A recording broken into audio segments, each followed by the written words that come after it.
What about the results? I mean, now that you've been doing it for quite some time, are you ever surprised?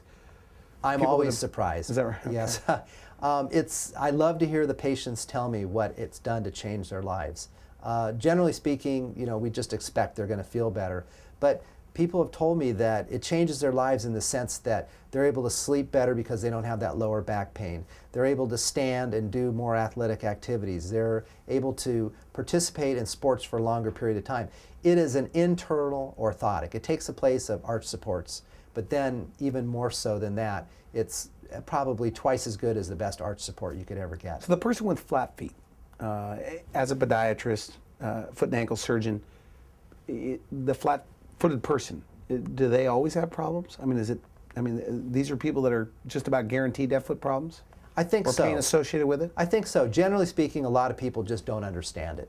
But if you have tired legs, achy feet, burning pain in your feet, just unable to be active in exercises for the full period of time that you want to, any of those types of things, you're a candidate for So what this. were surgeons doing 15 years ago, 20 years ago, or just 10 years ago for flat feet? Right. Well, what are you doing today? Yeah, there's two schools of thought. One, it would be a complete reconstruction of the foot, which is, like I was explaining to you before, very difficult, long periods of recuperation. The surgery is very hard to do, and quite frankly, probably about a 50% success rate. You just never know if you're going to be the one that benefits from the surgery.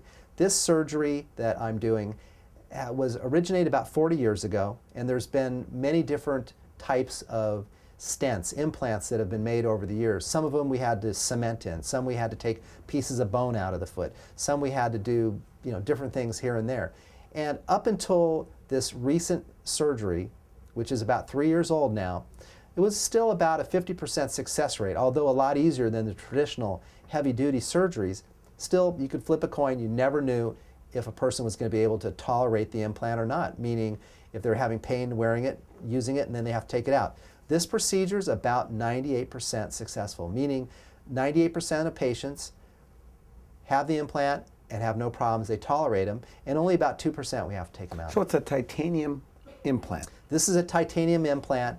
It's inserted into the foot through a very small incision, about 5/8 of an inch, under local anesthesia, and we have to immobilize the patient for about 3 weeks so that the scar tissue scars in place. So what does it correct, though? That's the part I'm not getting. Right. What problem does it correct, and how is it eliminating pain? Right. Well, what it does is there's the talus bone inside the foot, and as I was explaining earlier and showing with the foot model, the talus bone moves in and goes down, and that's part of pronation. So that's your foot doing this. This little implant, stent if you will, holds a space open in the foot, and it keeps the bone from going down and in, or lessens its ability to do that.